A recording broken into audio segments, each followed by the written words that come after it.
As the 2023 general elections get closer, campaign machineries are being put in motion.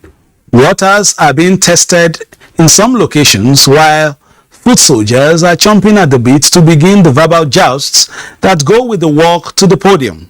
It is a corridor where concepts meet with actuality, resolve gives way to compromise, and new friends replace old ones in the quest to better navigate the lofty destination in sight. The usual front runners remain, while some new horses have entered the race with new possibilities. We will be analyzing the corners ahead in the labyrinth, which is the Nigerian political terrain. Also on Political Update today, political parties in reconciliation mode. But where is the place of shared ideology? We have this and more on our lineup. I am Fisayo Ogunfuyi. Welcome.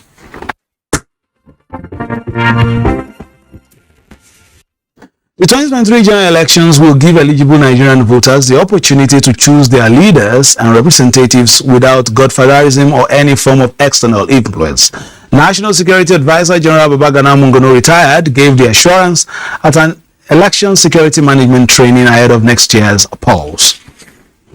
Security challenge will be more likely that security agencies will be visible in elections. At the end of this also, one, there will be a robust interagency collaboration towards effective security governance during the 2023 general election and in other future joint electoral security operations. With about 7 months to the next general election, there is time for proactive measures to ensure that the entire country is secure for election to hold nationwide. The military is there to give support throughout the entire process and beyond, ensuring that as we support in providing secure environment as part of our operational engagement in internal security, but the conduct of the 2023 general elections will also be there to support the police and other security agencies in that regard. To ensure the electoral process is peaceful, transparent, and credible. Security actors play a vital role in safeguarding these elections. The President has charged the military, the police, the DSS, and all other security agencies to synergize effectively, review the operational strategies, and optimally deploy all their operational assets towards addressing current and evolving internal security threats ahead of the forthcoming general elections.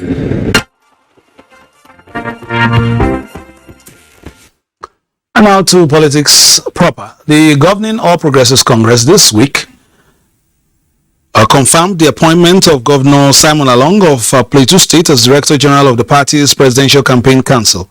APC National Chairman Senator Adamu Abdullahi disclosed this while briefing journalists after a closed-door engagement with President Muhammadu Buhari.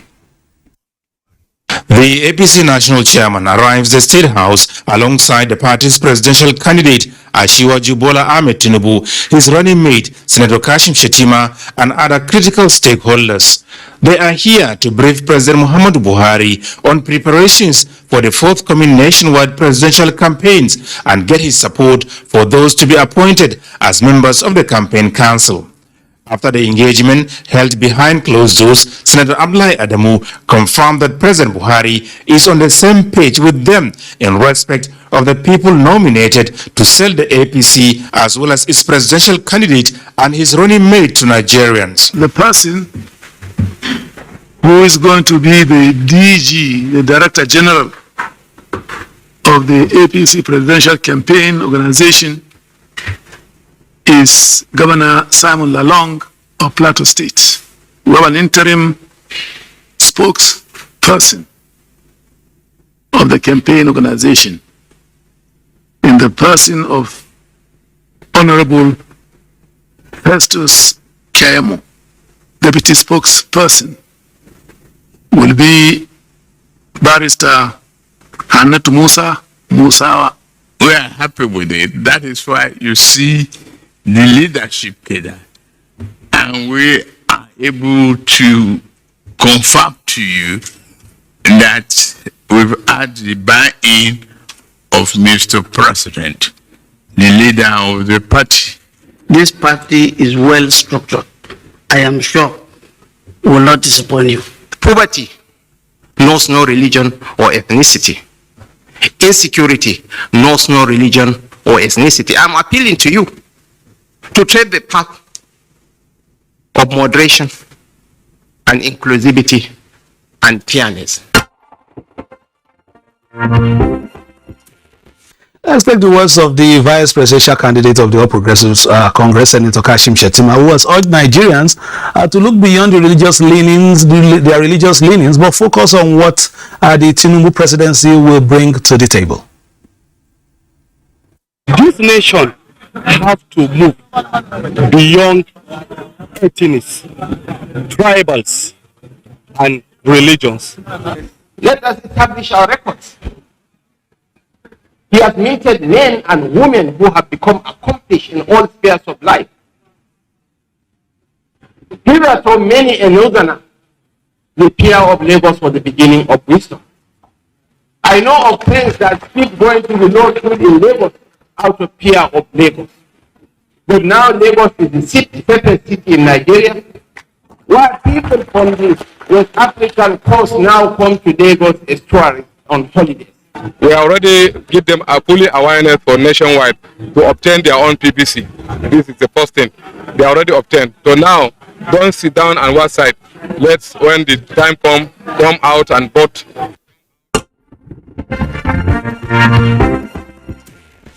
All right, to our discussion now. The critical junction in the nation's political destiny looms. 2023 offers the nation a chance to determine its course for another 4 years, which might indicate whether it will sink or swim. Several questions confront the voter. The concept of a bird in hand, the lure of a tantalizing new possibility, and the recurring urge to give a repentant old flame another chance. We have joining us today Akin Badeji, Diaspora Nigeria for Peace and Stability. Thank you for joining us. And Yusuf Ibrahim Abdul, President, Millennium Developed Farmers Association. Thank you for joining us. Let me take you from there. The Vice Presidential candidate of the APC has come out and it says, put this region aside. Let's look at the credentials. Let me start with you. Are you there? As it's coming home now, talking about the elections getting close to a critical junction, and we will soon be hitting the home stretch as far as this cycle is concerned. What should be the consideration, for instance, for leadership? The consideration for leadership, like you hear the vice president candidate for APC just said, it's about competency, about capacity. Because let's look at Nigeria. So, like what you said, Nigeria is bigger than religion. So what we should be looking at is about a leader who can deliver Nigeria from where we are now to a new Eldorado. Not to belabor the point, a lot of people say religion is the opium of the masses, and where we are talking of election, we are talking of the masses. The calculation must be very strong. And do you think there's a way to perhaps also pacify whoever is thinking that is not being carried along? Yes. I think what we need to do is to let us come together and reflect, and everybody, all hands on deck. Let's all Nigerians look at it and see that, okay, to be fair, is how we can move this country forward. Then, how do we do that? Let's call our leaders. We look at their antecedents. We want a new Nigeria. We want a Nigeria that everybody will have their own fair share. So that is why they must look beyond religion. They need to look at, for example, a lot of people will say, I will come to Mr. Yusuf very soon, but a lot of people will say that it's even politicians themselves who have made this issue an issue in the first place as part of their campaigns. Have an issue from the campaign perspective. You say it's my brother, or it's from the same religion, or this and that, just to garner campaigns. Now the people also feel that, okay, if that is the way to go, now that has may have also affected, the thought processes of some. Yeah, if you look at it, the way from the outset of this nation, this has been the problem that has always draws us back, even affecting our development. Because for example, if we look at the way we have been running it, is that if people have been elected in an office and is claiming I'm from Yoruba, or I'm from Igbo, I'm from this, and he has acted formally in an office, and it needs to be punished. And because of the ethnicity, bigot, or whatever politics they play, they say, oh, because I was from this region or from this religion, that's why I'm being punished. And if you look at the way we all have been managing our politics, a lot of people have been playing into the minds of the electorate to destabilize and for good governance not to emerge. So what I'm trying to say is that it doesn't matter about either religion, either you are from anywhere. What matters that Nigeria should be looking at is about new Nigeria, a developed Nigeria. All right, let's come to you. You are a farmer, and you still want to determine the course of the nation, and not from your farm, but this time, from the front lines. Now, do you think the administration right now has done enough for Nigerians to give it a thumbs up, even for the next general election? Thank you very much. I think for the first time, I have a reason to thank my father. I'm a child of a farmer. All my school was sponsored from farm, and the only asset my father left for me is farmland. And at a point we were frustrated because we go there to farm. You are the one who farm. You carry your produce to market. The businesswomen will come and price it anyhow and walk away with your goods, and you go back to your farm with nothing. But with the inception of this administration, particularly with the closure of border against food, I had wished it continue, so that we will go back to that land that God has given to us free of charge and till it. And I can tell you, without mixing word, that in the last 3-4 years, I am into only sesame seed, Bene seed. A bag last year I sold for 70,000. A bag of sesame seed, 70,000. I was sad that last year the rain stopped abruptly because I farm in was area of Plateau State. This year, if the price still remains the same, we are hoping to go for over 300 bags of sesame seed. Where do I do that kind of job in Nigeria without being corrupt and earn that type of money at once? So this government have actually developed farms that I believe if the incoming candidate of the APC. Let me stop you there, just briefly. So if you had brought some sesame seed by us to give me some to grow after the program, so I can put some in my backyard as well because of the numbers you are calling. But yeah, I will. Anybody who wants to grow sesame seed, I will not also come and give you. I will supervise it until harvest time because I have seen the gains. And truly, sir, that is another area that you can grow employment.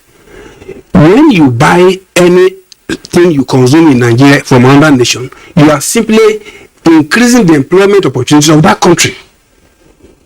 Now I have over 24 persons who farming for me, and I also have over 24 persons, or about 30 persons, who are being trained on the marketing procedures and processing. So case you are saying that we should still hold give some trust to the status quo. But let me quickly come to you very shortly. You are from the United Kingdom. Yes. A lot of people say your democracy is much more advanced and all that. Of course, in view of some of the recent realities, we know that some of you are equally learning. But in all this, what will be your word to politicians as we go towards the polls in terms of political maturity? Because now campaign councils have just been formed, and then we're already seeing the backlash in terms of rhetorics in the press already. People have already started mudslinging and bringing old pictures and new. Some are Photoshop, some are real photos. Yes. Thank you. What I'm going to say, in the United Kingdom, if we look at United Kingdom,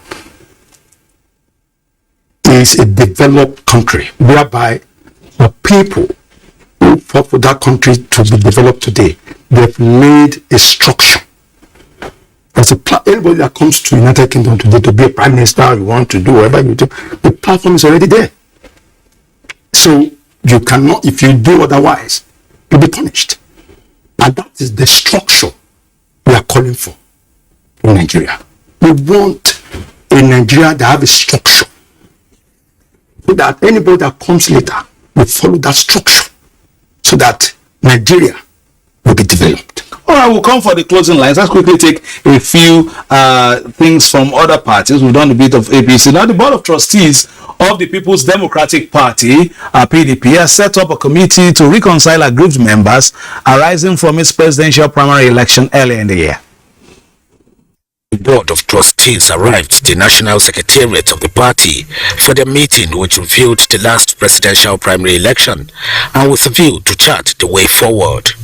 Senator Abdul Ningi briefed the media after the deliberations. We have equally set out in this meeting committee of the BOT to be able to interface between warring factions, particularly between the acrimony that is taking place between the presidential candidate and Governor Wuke and any other conflict that is taking place in the nation within our party formation. The committee members resolved to first meet with the party's presidential candidate Atiku Abubakar and with other aspirants. Meanwhile, it seems the accusations and counter-accusations which trailed the Osun governorship election will not go away anytime soon. Some aggrieved members of the governing All Progressive Congress in Osun State have called for a total restructuring of the party in the state to reposition the party for victory in the 2023 general elections.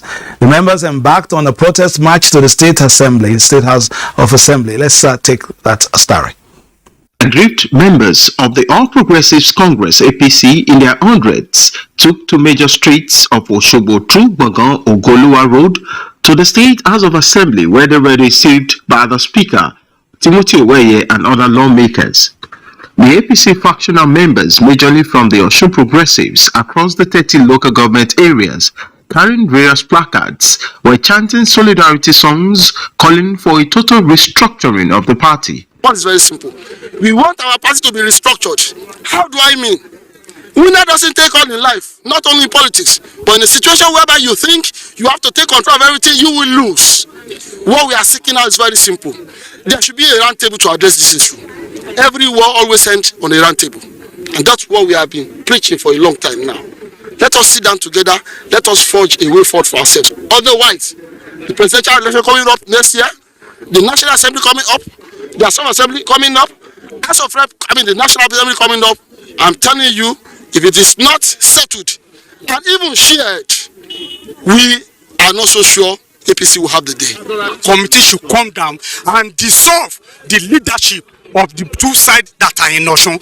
We have Aregbe side, we have Famodun side, we have Silence side, we have Famosun side. They should dissolve the state executive. That is the first thing. They should now restructure the party from the unit level to the ward level, to the state level, to the local government level, and to the state level, to contain the two factions together. In politics, it is about give or take. Nobody does it all.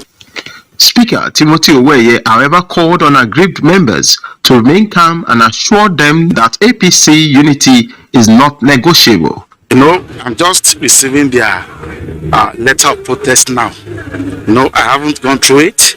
I cannot speak to their allegation now unless I go through the subject matter in that paper. But one thing I know is that APC is our party and it will remain our party. And whatever we can do to make sure that the APC continue to rule, APC continue to remain uniform and remain as a one indomitable family, we are going to do it. That's our package. Of course, we've had good guests in the house. We've had, our guests talk about so many things in terms of, nation building as well as elections. Hakim Badeji, Nigeria Diaspora for Peace and Stability, and Yusuf Ibrahim Abdul, President Millennium Development Farmers Association. Talk to our politicians at this time, especially what you want in your sector. I really need to ask the press, the gentlemen of the press, to assist Nigeria out of the mess we are in. We need to help us to critically look at areas that have been speculated that are not true. For instance, do you know that not everybody in the southern part of Nigeria know that northern Nigeria, particularly northern Nigeria, the far north, are all Hausas. There are tribes that are there. I was discussing with a friend who told me, Kashim is a Fulani man. I said, it's not a Fulani man, it's a Kanuri man. I am Yusuf Ibrahim Abdul. I'm from Mukene in Kogi State. And when perhaps somebody hears my name, say, look at another Fulani man in the studio talking. We need to have a way we can talk to ourselves so that we look at ourselves as Nigerians. When my brother was talking about religion in politics, I said, I wish he just said, no, we have a Yoruba man contesting with a Kanuri man. Because when you go to areas that religious play, go to Saudi Arabia, you go to United Arab Emirates, you go to Israel, you go to Rome, you will see how religions have worked there. And if somebody is claiming he's a Muslim, tell him to show you where he has utilized his Muslim life in his political career, wherever he is. If somebody tells you he's a Christian, tell him to show you where he has exhibited his Christian career. The robust language in the Bible is love your neighbor as thyself. If the religious leaders in each state love their neighbor, they will amass this kind of word that the EFCC is pursuing them. So when I begin to hear Muslim ticket, I begin to ask, where are the Muslims? Where are they? Where have they ruled Muslimically in their state? When you say somebody is a Christian, where has he shown his religious dexterity in his state? So what we have here is somebody we want to manipulate you with religion. And we love religion so much because we believe we are going to hell no matter what you behave on earth. So and we allow our religious leaders to play it into our brains, and our children are also carrying it on that way. I have benefited much from no tribe. My first life was done to me by an Igbo person. So today, if you ask me to help Igbo people, I'll ask you, where were you when this Igbo nation had lifted me? So we need a voice for this country where people can say to one another that, look, leave that story. The exploiter of individuals are their people. Go to any state. I am from Kogi State. My governor is an Ibra man. Did he develop all Ibra land? No.